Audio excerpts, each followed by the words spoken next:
Chuck, welcome. We're going to be talking today to Chuck Percherke, U.S. Marine, and he's going to be telling us his story for the VBC History Project.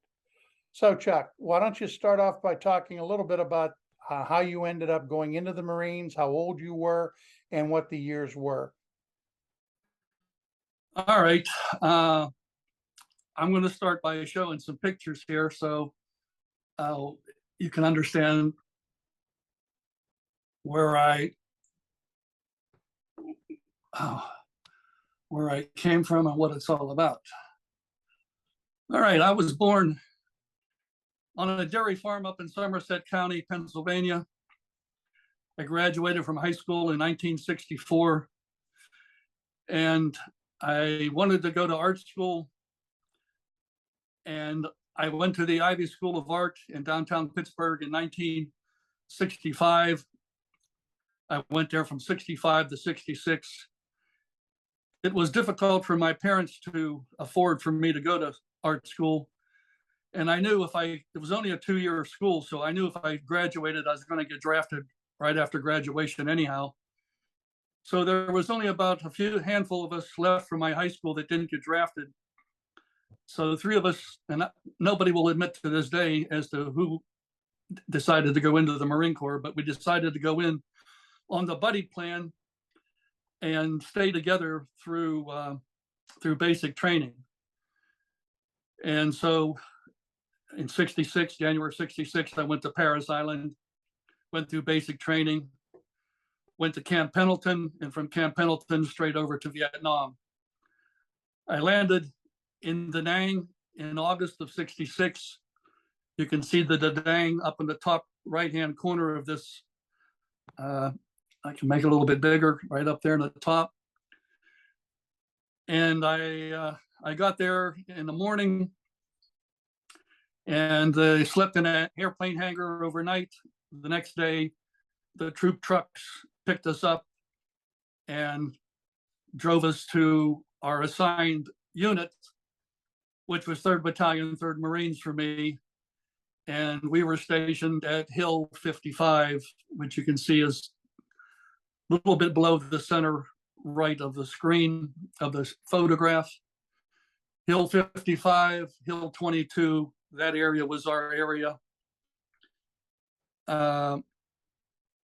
It was one of the bad places at that time to be in Vietnam because of the Viet Cong. There are 2 types of enemy fighters in Vietnam at that time, Viet Cong and the NVA. NVA stood for North Vietnam Army, and the the Viet Cong were the enemy that you couldn't distinguish from the civilians because they wore normal clothing, black pants, straw hats. And down south, or especially around Danang, it was 90% Viet Cong at that time when I was there. The North Vietnamese had just started infiltrating down into that area. So we had a tremendous amount of people injured, wounded with booby traps, bungee pits, which is a hole dug in the ground with bamboo stakes sticking out that if you tramp through it, it would go into your foot and disable you. But the worst thing were landmines, bouncing betties that you would tramp on. It would fly up into the air about waist high and go off and do a lot of damage to you, if not kill you. And the other thing was just the old homemade booby trap with a grenade stuck into a can with a tripwire. You trip the wire, pull the grenade out of the can, and again, either wounded you or killed you. And we lost enough guys that when I first got there, the sergeant took us in a tent and said, I want you to look to your left and to your right. I want you all to look to your left because the guy sitting to the left of you may not be here tomorrow. So as I'm looking to the guy to the left, I'm looking at him and saying, well, I feel sorry for that guy, but then I'm realizing somebody's looking at me saying the same thing. So it was unnerving that you could be so severely injured. And I was always worried about losing my hands or my sight or one of my limbs. The other thing was that if you weren't if you weren't worried about a booby trap, you were worried about out on patrols. And being out on patrol, you had the landmines to worry about. And I'm trying to find the photos here to go with that. Okay, 2, 3, 4. Here we go. All right, this is the 3rd Battalion at Hill 55 when I joined.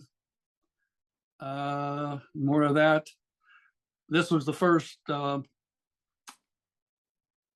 that I slept in. And if anybody, especially in the hot, humid weather, those canvases were soaked in creosote and they stunk high heaven in the heat, especially. That's why you can see them rolled up to get some air in there. I pitied anybody that had to be in one of those creosote tents without ventilation.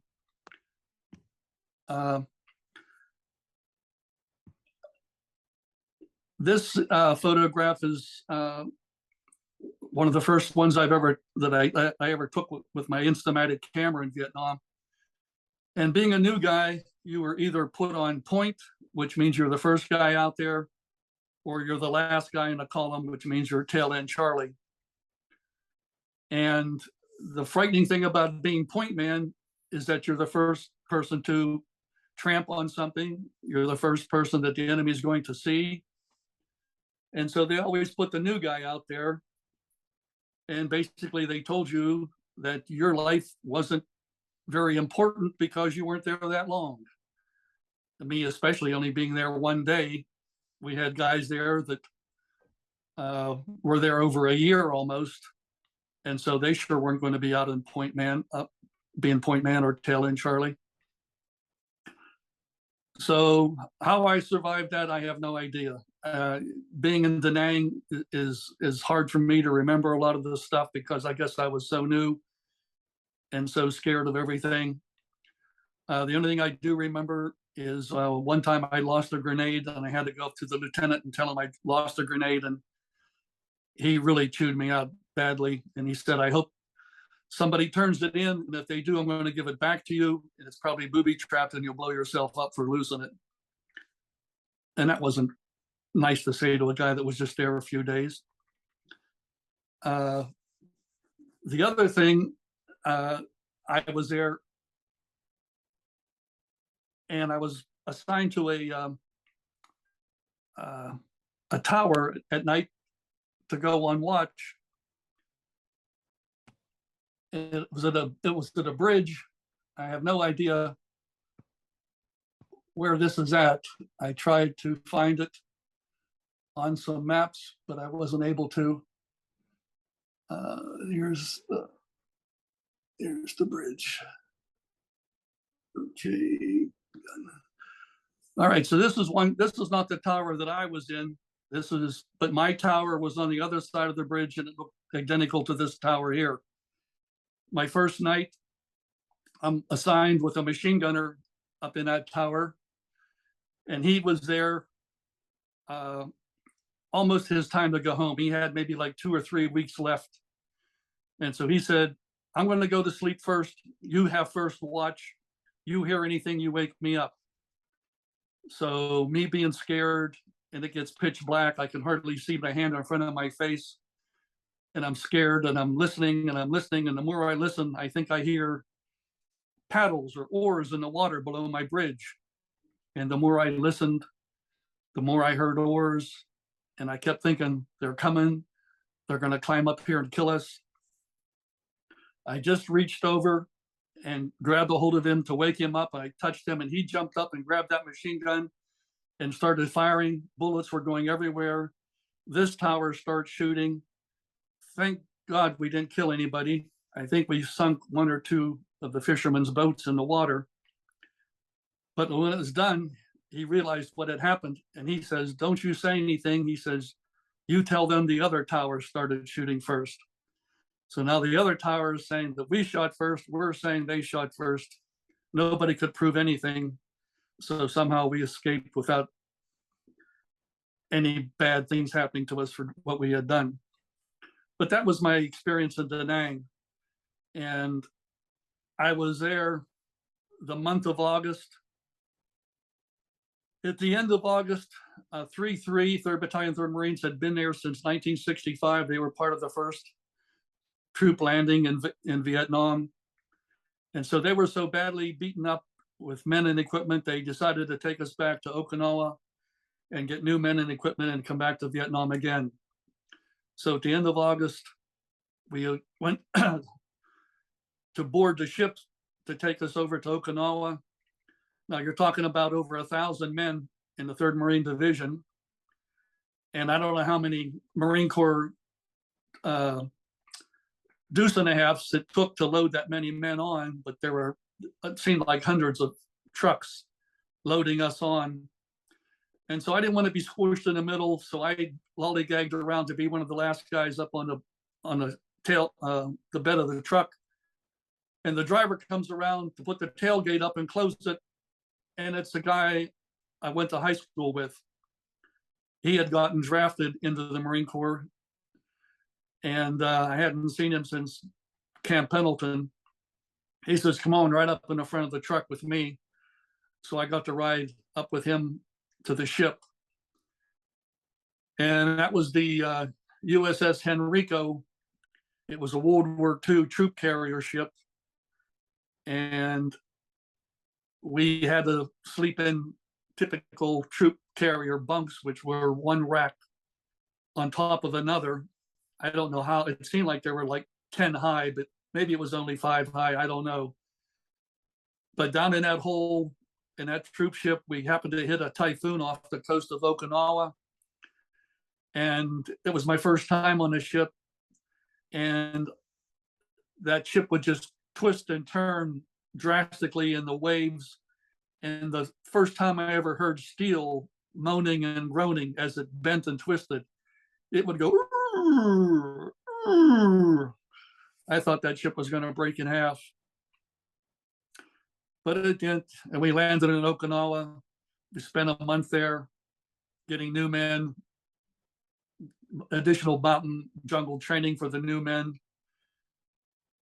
The beginning of September, that was August, September, about the end of September, beginning of October, we were put aboard a new ship, the USS Vancouver, which was a combination landing pad for helicopters on the back of it, and amphibious landing craft in the bottom of the ship. And we headed back to Vietnam. Aboard that ship, they would do drills with a certain signal. We would go up on the deck and stand and wait for the helicopters to come and pick us up. With another signal, we would go down and get into the amphibious landing craft. And they would say it's a drill. And you did that a number of times, not saying every day, but at least twice a week. And running through those Navy hatches with your gear on and your rifle and your helmet, and you would get caught on things. Long story short, I just hated being on this ship. But along with our ship, there was another, not everybody could fit on one ship. So we had a little aircraft carrier called the Iwo Jima with us, which was the helicopter, all the helicopters are on the Iwo Jima. And on the Iwo Jima, they had medical and dental. So after being unhappy on the ship and wound up, I volunteered to work in a bakery just to have something to do. The kid I met there, he says, you know, we can go over to the Iwo Jima and get dental work done if we want. He said, it's a way of getting out of here. So it sounded like a good idea to me. So we told him we wanted to go over the Iwo Jima and get some dental work done. So they load us on this helicopter. It was the first time I was ever on a helicopter. And it tries to take off on the deck of the ship and it can't lift up. It's too much weight on it. They say, start throwing stuff out of the helicopter. So I start throwing seed bags out, boxes out. Helicopter tries to pick up again. And it throw out more stuff. Finally, it lifts up and just goes off the deck of the ship, and it's hovering above the ocean, and I can't swim. And I'm saying, please don't go into the drink. And finally, we go over to Iwo Jima. We go over there. I wind up waiting for my friend. He goes into the dentist first. And he said, I have nothing wrong with me. He says, I'm just going to go over and tell him I have a toothache. And they'll look at my teeth and they'll say there's nothing wrong and we can get out of here. So he comes out. He says, don't go in there. He says, they almost pulled my tooth out. He said, they didn't even look at it. I just told them which tooth I thought was bad and they were going to pull it out. He said, let's get out of here.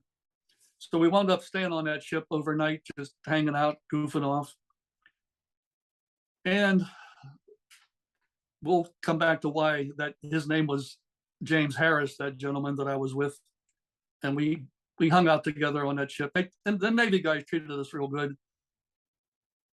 So now we're back on the Vancouver and we're going up and down the coast of Vietnam. One day I'd go up on the deck and I'd say to the Navy guys, where are we at? They'd say, well, we're off the coast of Saigon. You guys might have embassy duty. Well, we're all going, great, embassy duty. A couple of days later, I'd go up on the deck and I'd say, where are we at? They'd say, we're off the coast of North Vietnam. You guys are probably going to invade North Vietnam. I go, oh man, what luck that is. And so one day we're standing on a helicopter pad on the back of the ship thinking it's another drill. The next thing you know, the helicopters start coming and picking us up. And they wind up taking us up to a place I never heard of up in the north called Dong Ha, right below the demilitarized zone. So that was the first time that I was in an area that I was not familiar with. The area up there is totally different than down at Danang. No rice paddies where I was at. A lot of mountains. That's the USS Vancouver. You can see the helicopter pad on the back and the amphibious right below it on the back of the ship. That's the USS Iwo Jima with the helicopters on the back of it. Now this is the DMZ. You can see Dong Ha over on the right-hand side. Highway 1 runs up through Dong Ha. And you'll notice that from Dong Ha going west to the left is what they called Highway 9. And that takes us to a place in the center almost of the screen called the Rock Pile. And that's where we wound up.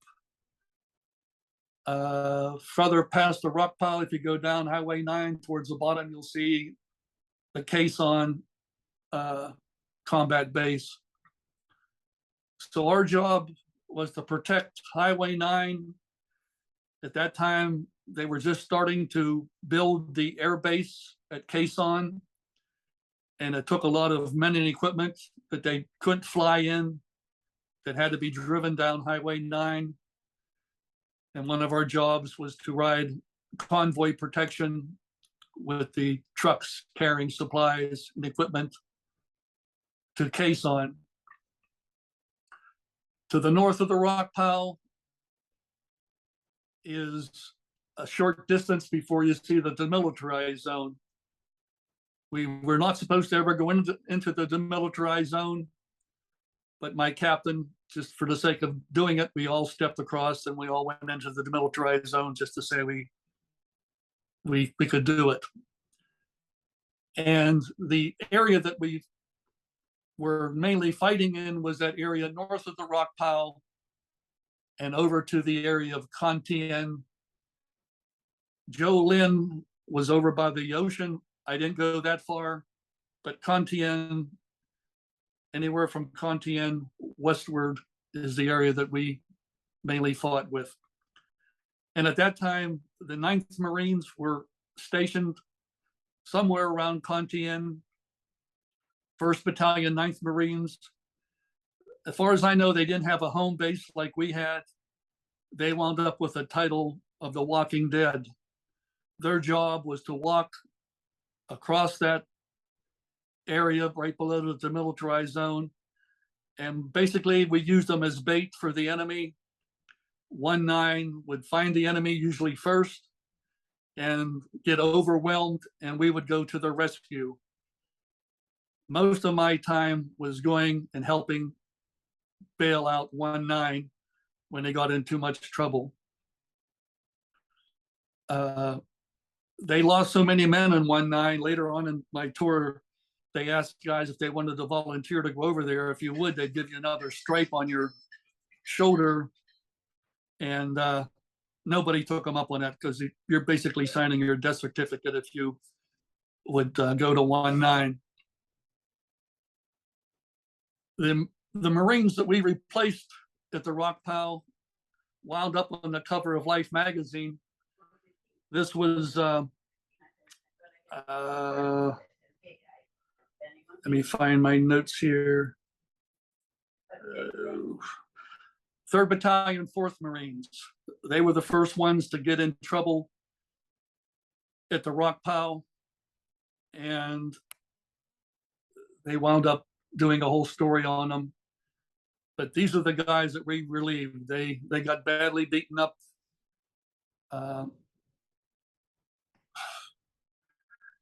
This was our base.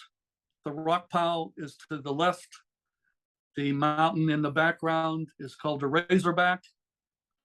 And they put us right in the valley below the two. That was called Payable. Highway 9.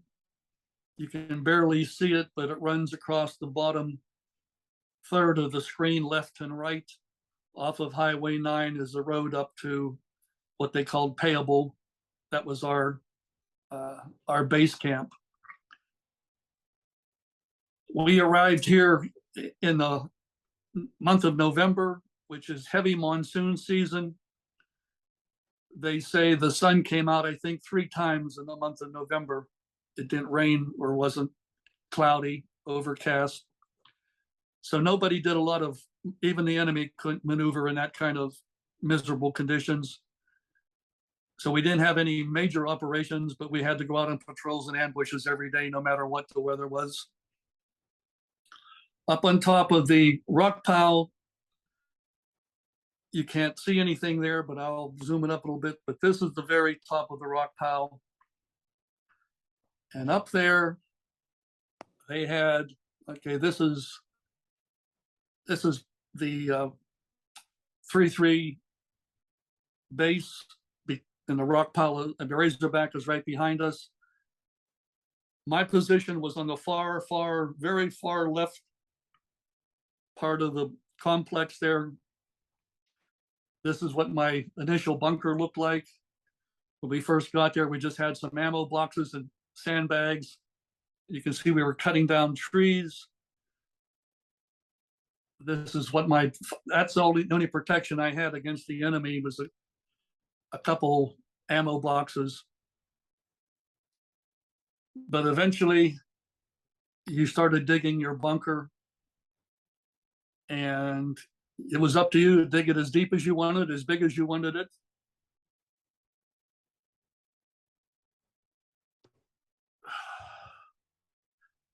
And I was there until in December, they started dropping mortars on us from up on the Razorback. And we were just sitting ducks down there at the bottom of that. Okay, and here you can see, now this says on December 28th, but actually on December 20th, we also got heavily mortared from up on the Razorback. And the first mortar round that landed on a bunker that wasn't completed. 2 guys were killed instantly. And one of those guys was James Harris, that I was on that Iwo Jima going to the dentist with. He was our first casualty when we arrived up north. And I felt so bad that his parents got his body on Christmas. That's not a Christmas present that any parent would ever want to have. There was another gentleman, Hernandez, that died there with him. And it says that in this particular time, we had approximately 110 enemy rounds, among them at least 720 millimeter rounds. And so we were constantly being bombarded from up on the Razorback. This is me on Christmas Day of '66. You'll see my 3-in-1 oil cleaning my rifle, holding up a Christmas card from somebody, my canteen in front of me. I had become a radio man. When I first got to Vietnam, I was strictly at infantry 0311 in the Marine Corps. But once we got to the Razorback area, we lost our radio man, and they came to me and said, "Percherke, you're now radio man." I said, I've never touched the radio. How do I qualify to be a radio man? They said, "We seen you talking to one on a ship." And the guy I was talking to also went to art school up in Rhode Island, and all we talked about was art. We never talked about the radio. But since I was seen with him, that's how I got qualified to be radio man. So I had been out on a ambush that night, Christmas Eve. And so Christmas Day, I was supposed to have the day off. But this chaplain, he's in the center of the bottom of the picture here, this chaplain right here, I don't have his name in front of me, but he wanted to give Christmas services to the guys up on the Razorback. We all had to pull duty up on the Razorback. And I was the only available radio man.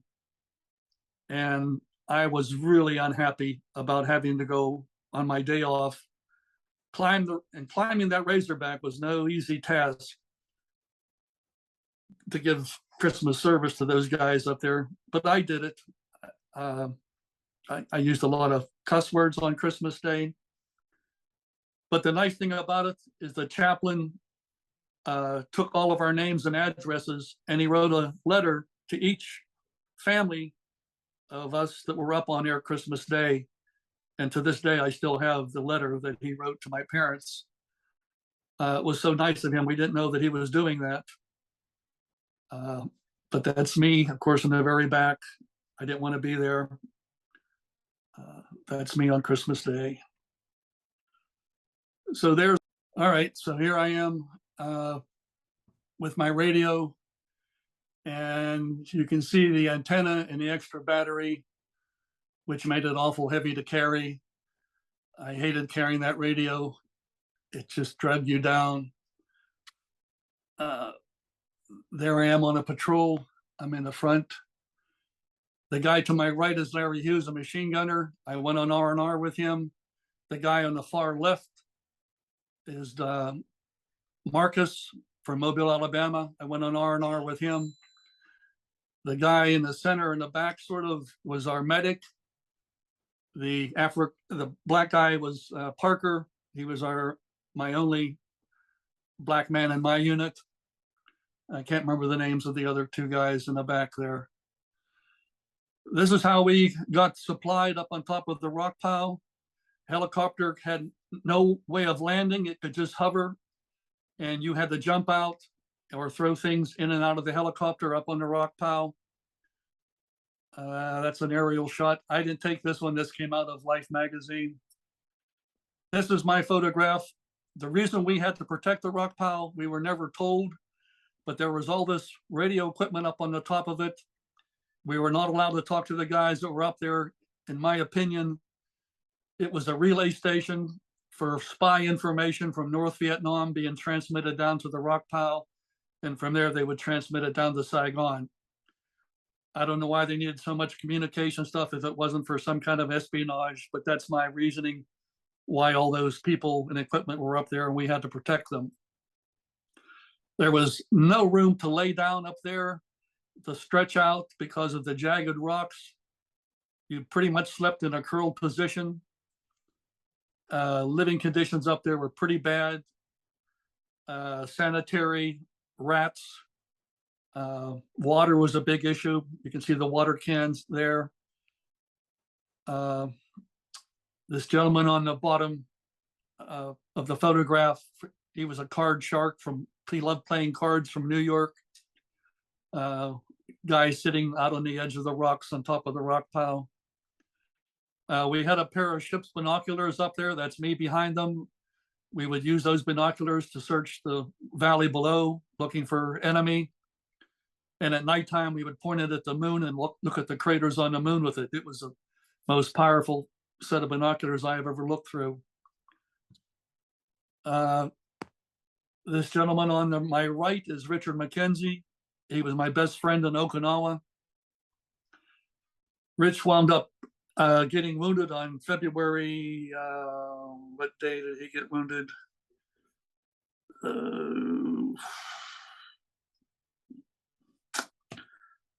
I don't have it. Anyhow, he got wounded in February by friendly fire. His patrol was out in front of us. They called in artillery. The first shell landed on him and his men. 3 killed, 11 wounded. He had a piece of shrapnel in his spinal cord in his back. He was in extreme pain. They asked anybody that was friends with somebody to talk and be with that person because they didn't want him to go into shock. If you went into shock, you could wind up dying a lot quicker. So me being his best friend, I was with him. And the next day they couldn't bring a helicopter in to get them out because of the high cloud cover we had. So they ran out of morphine for these guys that were wounded. It took 2 days for a helicopter to come in to pick him up. I helped put him on a helicopter. The last words he said to me as it flew off, he owed me $5 from Okinawa. He said, "I'll get you your $5. I never knew whether the guy lived or died after that. There was no way of finding out. Until in 2000, when the internet came out, I started doing searches and I finally found him. And this is a picture of him and I at one of the first Marine Corps reunions in Washington, D.C. of us together. He's still crippled to this day, 100% disabled, lives by himself out in the Mojave Desert, doesn't like being around people, but still a really, really nice guy, one of my best friends to this day. They moved us from that position called payable to this position called Kalu. It was on the other side of the rock pile where the enemy mortars could not reach us. Lima Company, we had the left. Now there's Lima Company, Kilo Company, India Company, and Mike Company were the companies that made up 3rd Battalion, 3rd Marines. And so we all had our own area here. Lima Company was far left, top, well, you can see that's Highway 9 that runs through Kalu. It actually runs through it, and off to the left, it goes out to Quezon. Down at the bottom of the photo, that goes back to Dong Ha.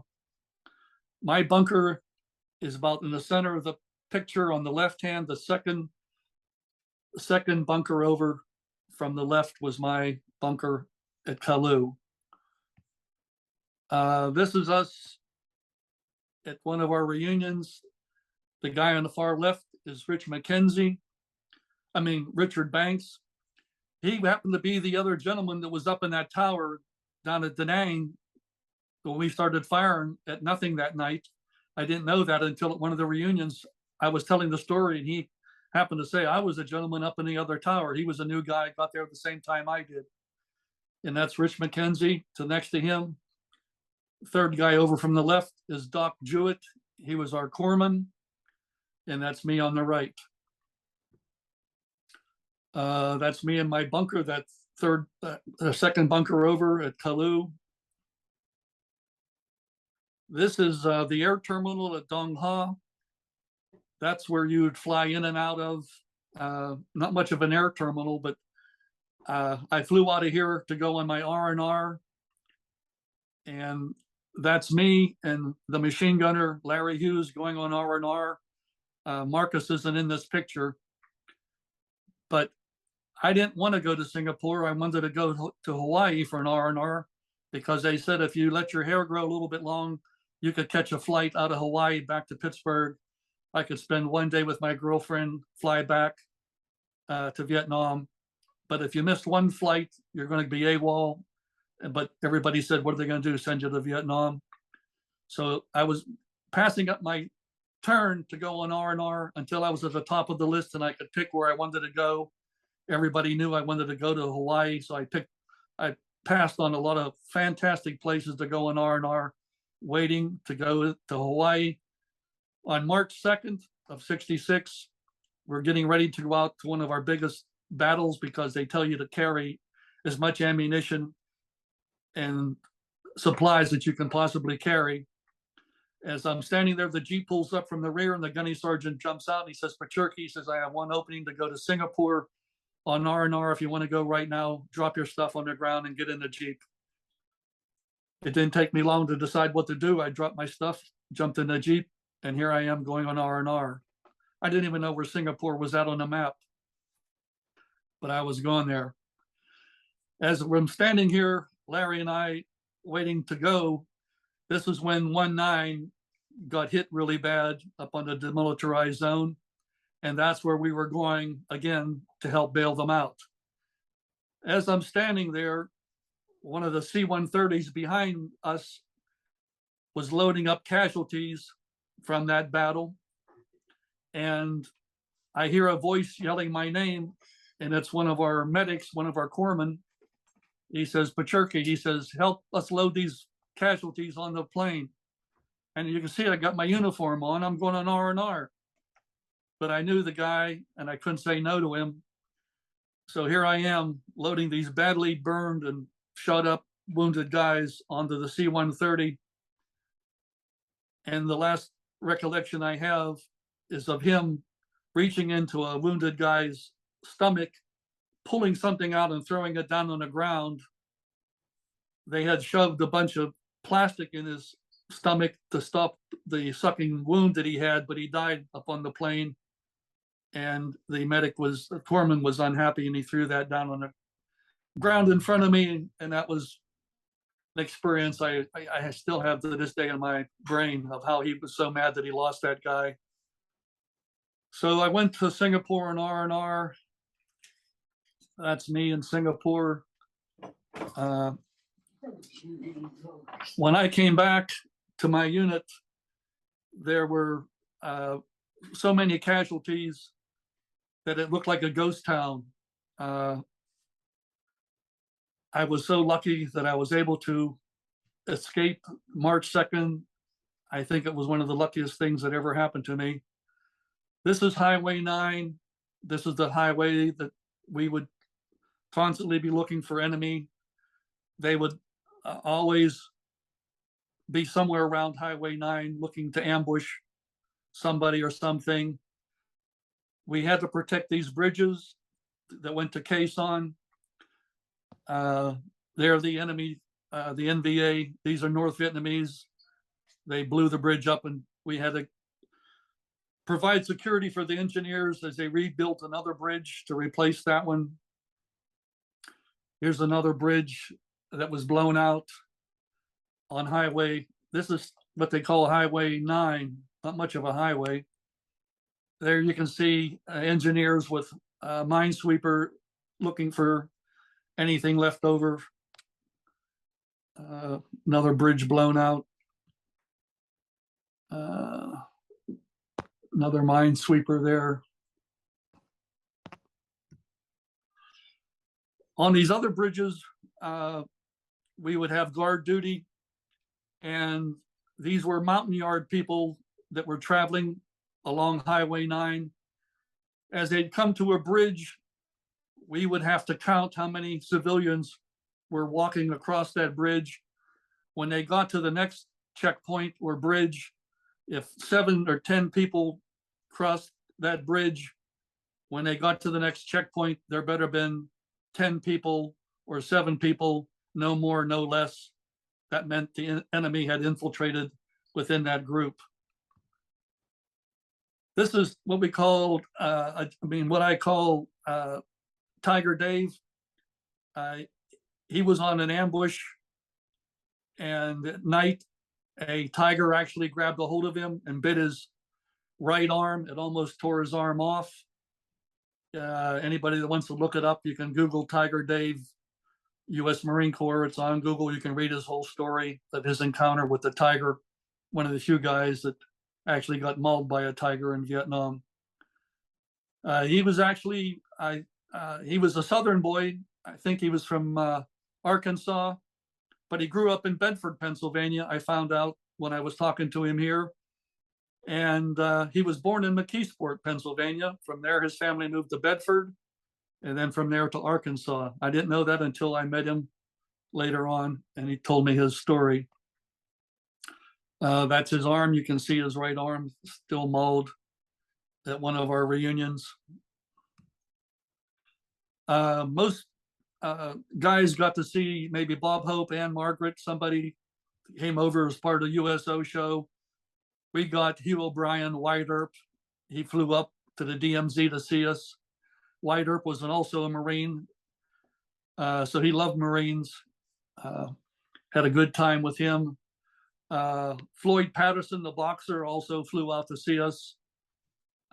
This was the time when Cassius Clay, Muhammad Ali refused to go into the military, and so we all loved Floyd Patterson for him coming out to see us.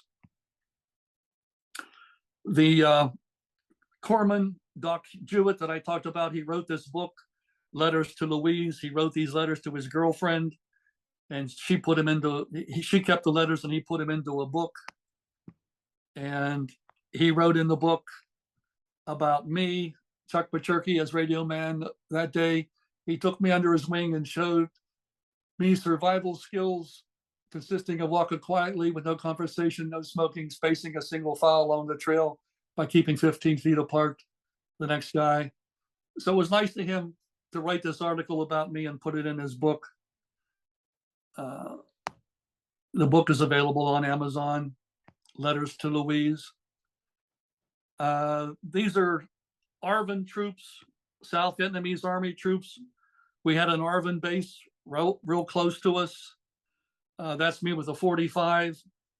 The only time I got to carry a 45 is when I was a radio man for the lieutenant. Lieutenant's radio man got to carry a 45. Squad man always carried a rifle. I was only a lieutenant's radio man one time when his radio man went on R&R for a week. I was the lieutenant's radio man. Here's sleeping conditions, sometimes out on patrols. Rainy, wet, you lay on the ground. That's me sleeping under a poncho. Somebody waking me up.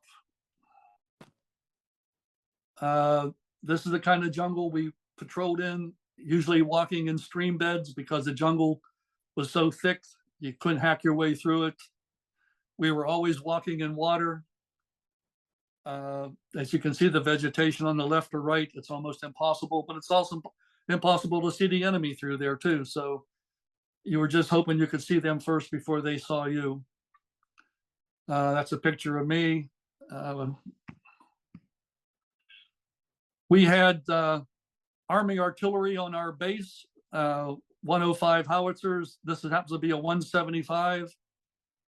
This could fire a projectile 22 miles into North Vietnam from where it's sitting here, the rock pile. That's my fellow radio man, the guy that was up in the other tower, Rich Banks, standing beside one of the shells for that 175 millimeter. This is one of the truck. Let me ask you a quick question, Chuck. Yes. Most of the pictures that you've showed, you're carrying an M14. And these later shots, you're carrying M16s. Did everybody switch out, or I think we got the 16s after March sometime. I'd have to ask somebody exactly, but we did switch out from 14s to 16s. I think it was in beginning of March or the end of March, something like that. Okay. Again, truck convoy.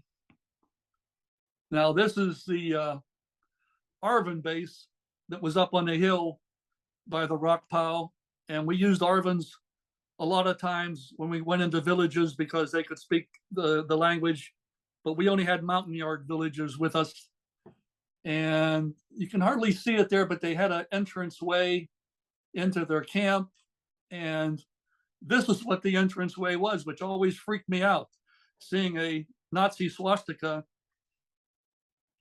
I didn't know, but at that time, a lot of cultures used the swastika. It meant different things to different people.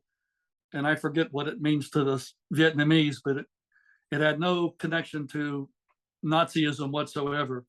It didn't mean peace, but it meant something else. But again, it freaked me out seeing that Nazi symbol up there. On Highway 9, going to Quezon, this was a French coffee plantation. I looked, I don't think it's still there. I tried to find it when I went back to Vietnam, but I couldn't see this building. You can actually see a woman down here picking the coffee beans on the bottom part of the photograph here. I took out of the truck because we drove by. I did bring back some coffee, and so did some other people from Quezon. The coffee is really, really good. This is me at Quezon. That's Rich Banks, that's my fellow radio man behind me, standing beside one of the howitzers at Quezon.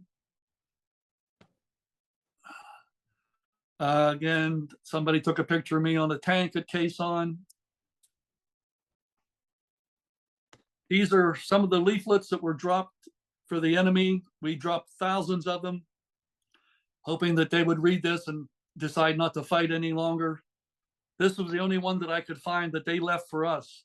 It's a fold-out card that says Merry Christmas. When you opened it up on the inside, it says, will you return safe and sound? We had different ways of crossing the rivers with I don't know where we got this rubber boat from, but if we didn't have a rubber boat, we used the locals to carry us across the river. That's the Cam Lo River that runs along the rock pile. Is there? This was our entertainment. I felt sorry for this band. They flew them out to entertain us. 1, 2, 3 guys watching. No, 1, 2, 3, 4, 5, 6 guys watching them. I don't know who they were, what USO booked them to come and play for us, but I felt so bad for them. And here we have China Beach. This made me angry at the end when I got to go down to China Beach and saw that the Air Force guys went surfing at 5 o'clock. And I said, you guys are in the same war that I'm in, and I'm sleeping on the ground, and you guys have a nice bed to sleep in, 3 meals, and you get to go surfing. Never forgot that. This is a list of the different operations I was on, 11 different operations, 2 of them at Danang, but I don't know too many guys that run 11 operations on their tour of duty in Vietnam. But they're all listed there from the time and dates that I was on them. That's me when I went back to the rock pile. My final goodbye to it. I would love to have gotten closer to it, but I was afraid of tramping on something and blowing myself up. So that's as far as I wanted to get. That's my daughter that went back to Vietnam with me, standing on which is now Highway 9, and the rock pile in the background. This is the monument at the Marine Corps Museum for our fighting unit, Lima Company. All of our names are on it. It was dedicated to our Captain John Ripley. Captain Ripley, you can Google his name. He's very famous for what he did in Vietnam. We were known as Ripley's Raiders. The rocks that you see behind the monument are actual rocks from the rock pile. One of our guys has a construction company.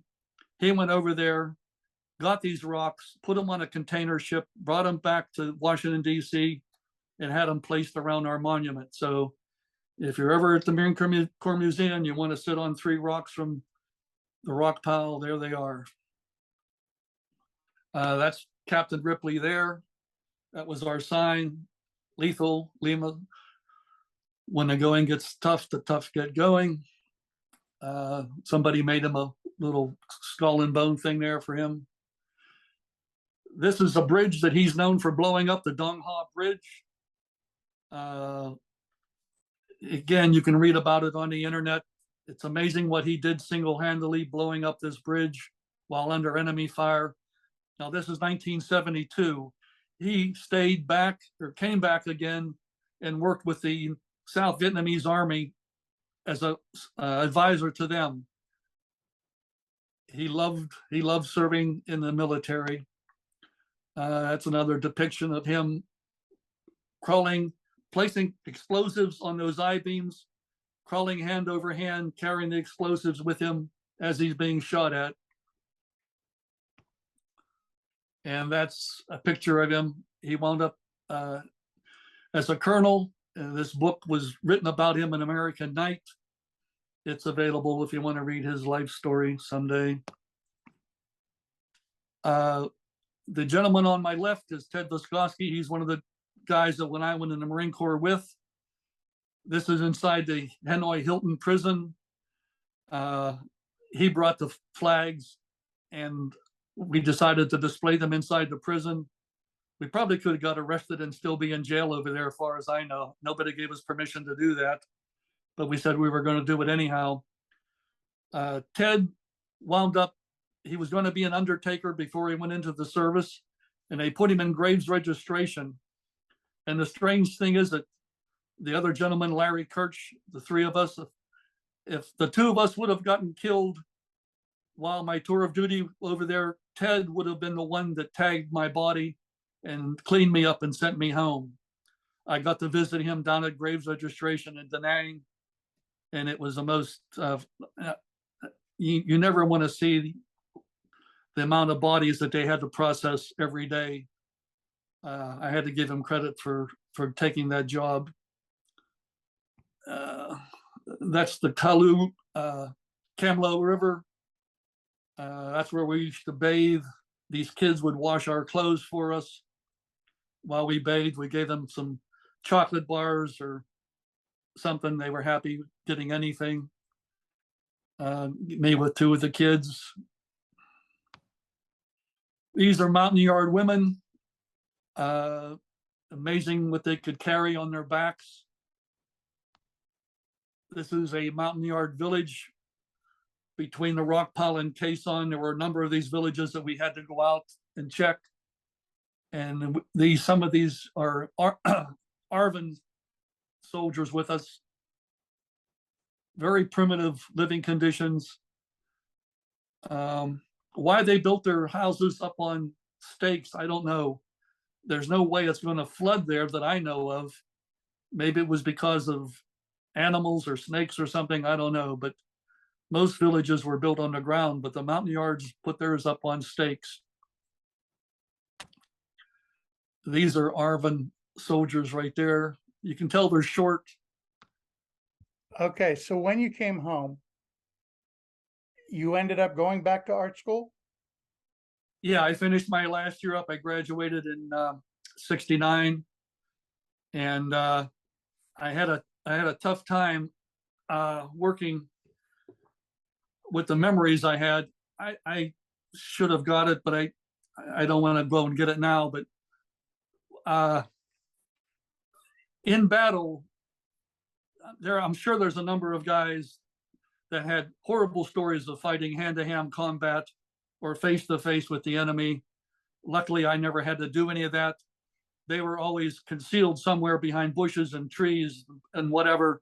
And it's just a matter of us using more firepower on them than they could on us. But you had an idea of who you were shooting at in an area. And if you could claim a body, you could scavenge it for souvenirs.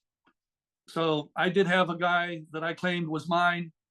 And you weren't supposed to do this stuff, but we didn't care anyhow. You're supposed to turn everything over to intelligence that was on their bodies.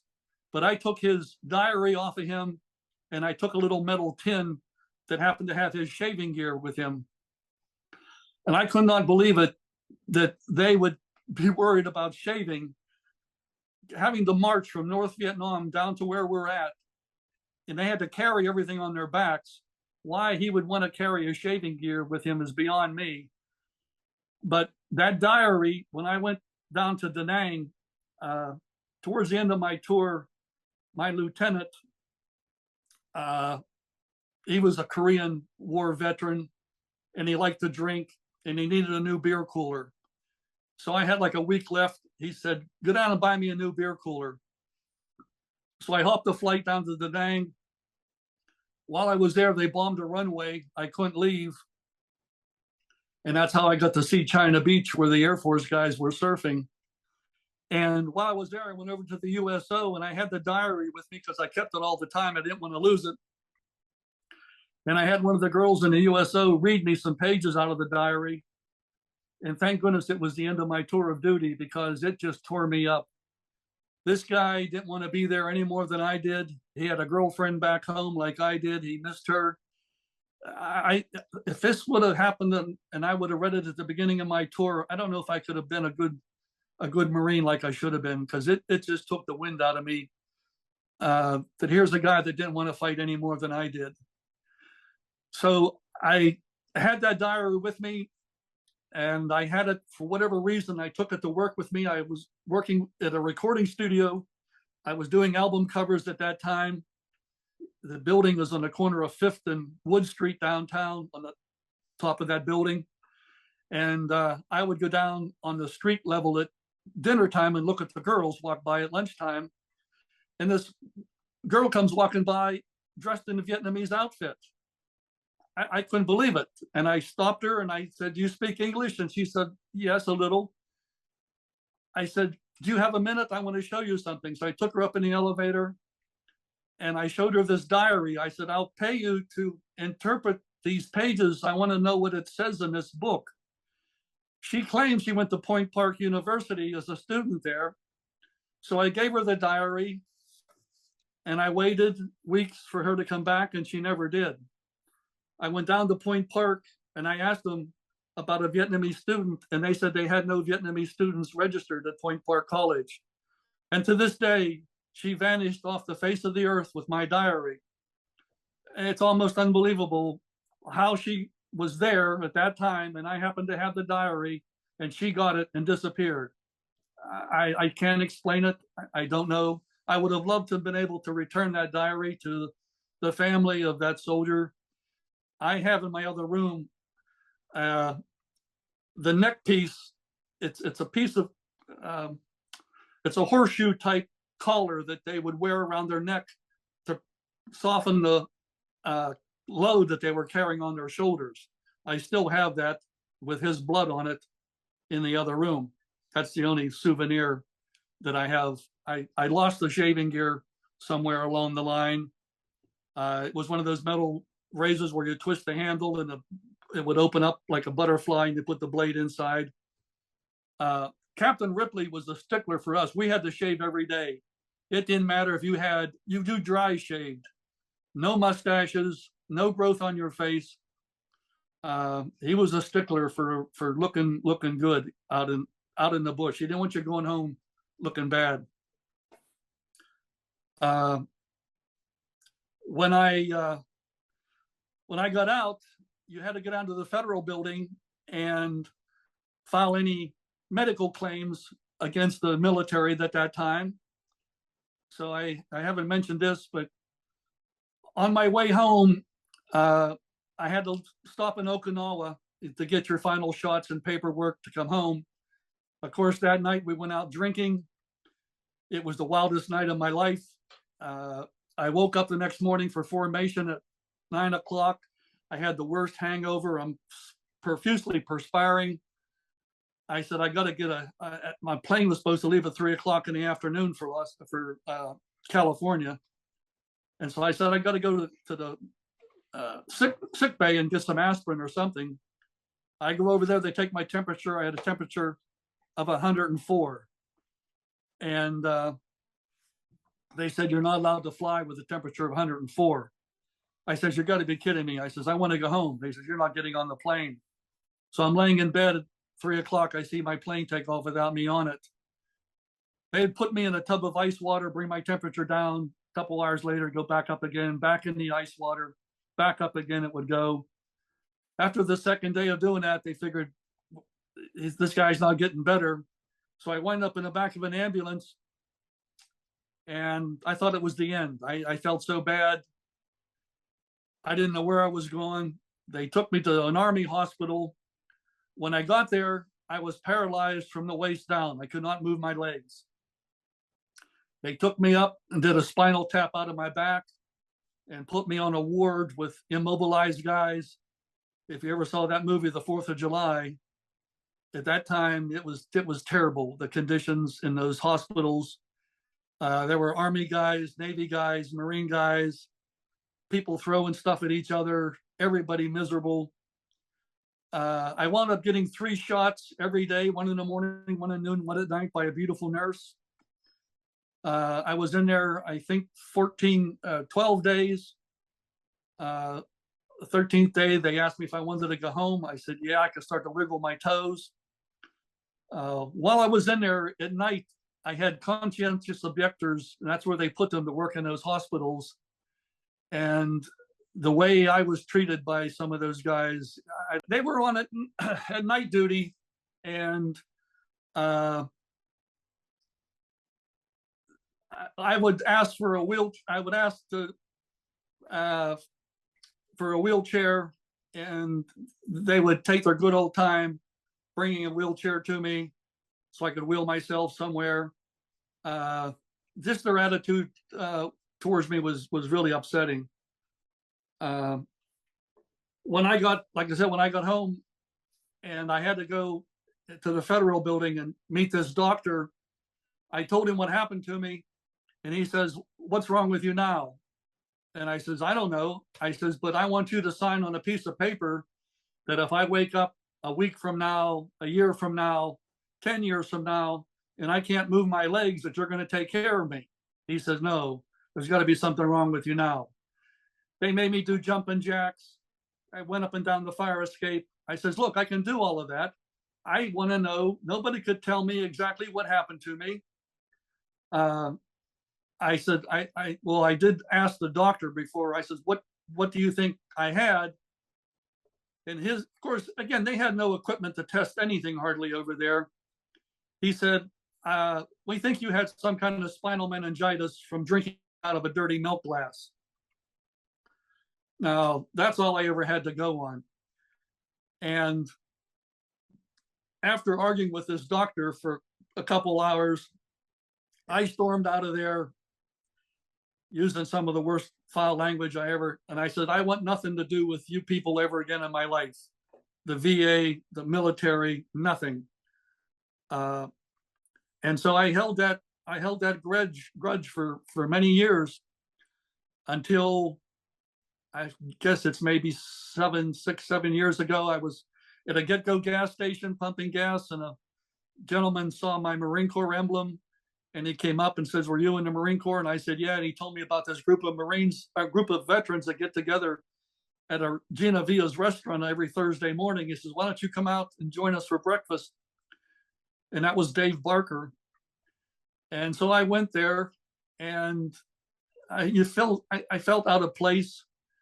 I had called the vet center a couple different times, because I knew from hearing things that they could help a veteran that had, I didn't know what it was, but it was PTSD at the time. But I never went to the vet center. They told me to come out, and I would delay, and I just never did it.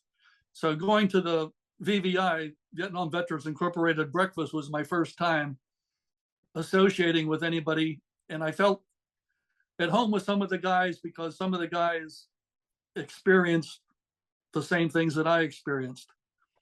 And so John Weinmiller told me about going down and getting registered with the VA. And so I did that. I went down, I got my little ID card in the mail, and on my ID card it says Army, which made me unhappy. So I went down to the VA again. I said, I wasn't in the Army, I was in the Marine Corps. Can you change that? Well, they apologized and said yes. So I go home and I wait a couple more weeks. I get a new ID card in the mail. It has nothing on it. So now I'm mad again. I'm saying, am I getting jerked around? So I go down the third time and I said, could you please just put the Marine Corps emblem on my ID card? So third time was a charm. I got the Marine Corps emblem on my ID card. And I started the process of going through using their services, counseling services there. I did that for a little over a year. And I forget exactly whether they told me about the vet center up in Green Tree, but I decided to go out to the vet center. And I must say, I got the best help for me was through the vet center. The gentleman was an Army combat veteran that could relate to what I was talking about. At the VA, I was talking to a guy that just had a degree, had no military experience whatsoever. And it's just hard to try to relate to somebody the kind of feelings that a combat veteran has compared to what a civilian can relate to. It's like when I came home, my father took me around to my relatives and they would all ask, well, what it was like. I said, I can't tell you what it's like. You have no idea how hot I was. You have no idea how afraid I was. It's just no, unless I have a gun and I start chasing you around trying to kill you, you'll never know that feeling. So the vet center, I went through the one-on-one counseling, and then if you want, they'll put you into a group counseling. And I said, you're not going to put me in a group with a bunch of guys that weren't combat veterans either. And they said, no, most of the guys in the group are combat veterans. So I've been with the vet center, again, about 6 or 7 years. Every Wednesday afternoon, we meet from 1 to 3 o'clock. And there's a Marine Corps captain there and 2 other Marines that one has a Purple Heart. There's 4 of us. One Marine has 2 Purple Hearts, and then there's the captain and me. So I probably will stay at the vet center as long as they have it and never close us down. We all agree that we need that. It happens in your later years in your life when you have more time on your hands to sit around and think about what happened to you. And there are different feelings. There's feelings of happiness because you're alive, but then again, you feel sad because there are other guys that didn't come back, and you wonder why was I spared? What special reason do I have? So it's something that I hope that more veterans would take advantage of it. I don't see a lot of Afghanistan and Iraqi guys, but later on in their life, I'm sure, like most of us, when we came home, we never thought about that there was something wrong with us. We just accepted the fact that we were different somehow, and we liked drinking, and we liked trying to cover up our feelings with maybe excessive things in life.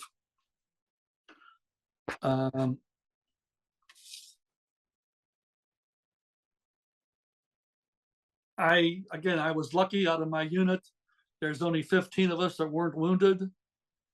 I consider myself really, really lucky. On that March 2nd, where I went on R&R, we lost 11 guys that day. if I would have finished my art school and went in 68, I would have been there in 69 and 70. I probably would have been there for Tet. The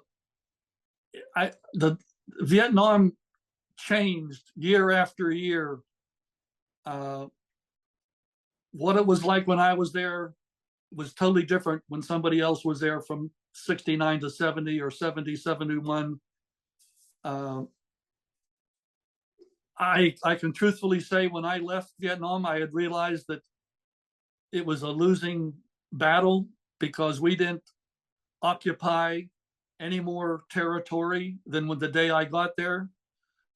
We would take a hill or an area, and we didn't have enough men or able to hold that. And we went back to our base camp, and the enemy would take it back over again. We'd go back, encounter them again. It was just, all we were doing was losing more men day after day and not gaining anything. Khe Sanh wound up being one of the worst, if not the worst, battle of the Vietnam War, with the amount of casualties they took over that time. Our unit was sent to Khe Sanh. They sent Kilo Company, was responsible for Hill 861. And anybody that reads about what those Marines encountered on Hill 861, they lost a tremendous amount of men. Now, I always wondered over the years why they didn't send my unit, Lima Company. Captain Ripley was known as the best captain out of our unit. And at this very last reunion down in San Antonio, Texas, I finally found the answer.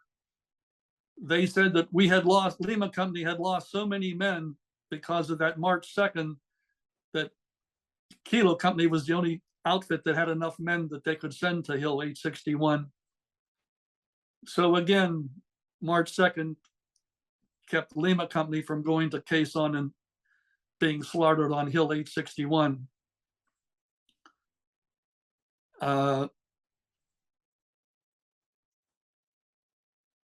I remained friends with Richard Banks, my fellow radio man. My wife and my daughter had met him a number of times. I was with him when he passed away. I flew to Reno, Nevada when he was in the hospital on his deathbed. I was with him when he died. We were very close. We talked on the phone just about every week, once or twice, maybe sometimes during a week. Richard McKenzie, the gentleman with the shrapnel in his back, I see him occasionally. He lived close to where Richard Banks, they both lived in the California. Richard lives out in the desert, but we would meet at different places.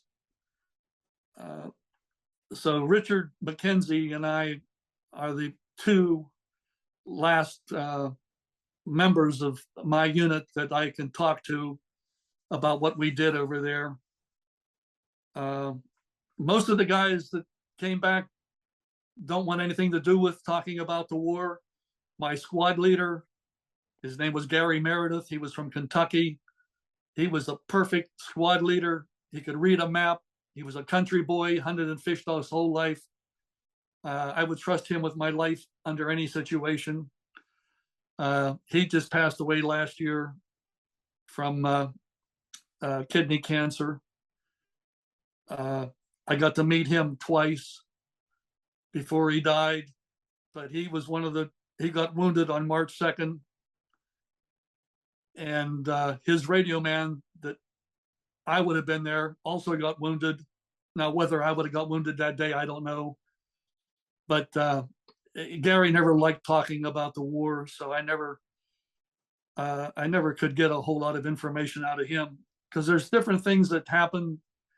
You want to have it confirmed with somebody, whether it is just something that you're making up in your head or that it really happened. So that's about it. I have one more. I'll have one more story. when I went down to get my lieutenant's beer cooler in Danang, um, you're not supposed to go with a prostitute, but I wound up with one. So when I came back to my unit, I only had like a little over less than a week before I'm coming home. I wind up with something around my groin area that wasn't right. So I asked the corpsman, and he said, "You probably have VD." He says, "But to get checked, you're going to have to go back to Dong Ha and have a doctor check you out." So I hopped on a truck back to Dong Ha. Now, this is like a MASH unit. It's like the television series MASH. There's a tent set up, and they're bringing helicopters in and trucks in with wounded Marines. And the nurses and doctors are running around. And there I am standing with this little piece of paper, waiting for somebody to help me. I really, really felt terrible that I just wanted to crawl under a rock. Finally, a doctor sees me and he goes, "What do you want?" And I says, "They want to check me out here. Read what it says here."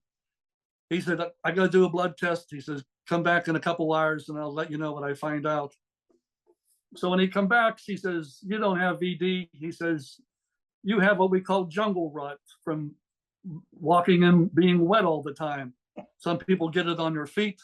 I just happen to get it in my waist." We were, like I said, wet most of the time. If you dried out, by the time you went out the next day, you're wet again. By the time you came back, you're wet again. So that was my other experience with the medical people. Now, when I got out of the service, when I first went to the VA and I was assigned a doctor, I told her what happened to me. And I said, "I want you to run every test that you can possibly run on me to see if I'd have any residuals of something left in my body." I don't know how many vials of blood they took out of me. I think there's 7 or 9 vials. And she claims they ran every test that they could, and I don't have any signs of malaria, any signs of spinal meningitis anymore. But I did worry about that my whole life, that one day I would wake up and not be able, you can't imagine what that's like, not being able to move your legs after that happened to you, and nobody giving you an exact answer of what caused that. But I'm 77 years old, and so far my health is pretty good. I have both knees replaced. I had a mitral valve in my heart repaired. Came down with prostate cancer, but other than that, I'm doing great. So that's my story. Well, I'm glad you told it, Chuck, and I'm glad to be able to be a friend and see you at the VVI, at the Vietnam Veterans, at our breakfast on Thursdays. And I really appreciate you taking the time, and welcome home, brother. All right, Larry, thanks for doing it. I know it's something you don't have to do, and I appreciate what you're doing for the guys. I wish more guys would do it, but it's tough. Even I after yesterday, Larry, I thought about, I don't want to do this. I almost said,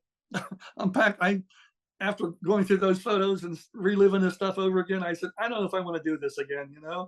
It's just so easy to say to hell with it. Open up a beer and sit back. Open up a beer and sit back and say, I'm gonna forget about this shit. So thankfully you did, and I appreciate you doing this.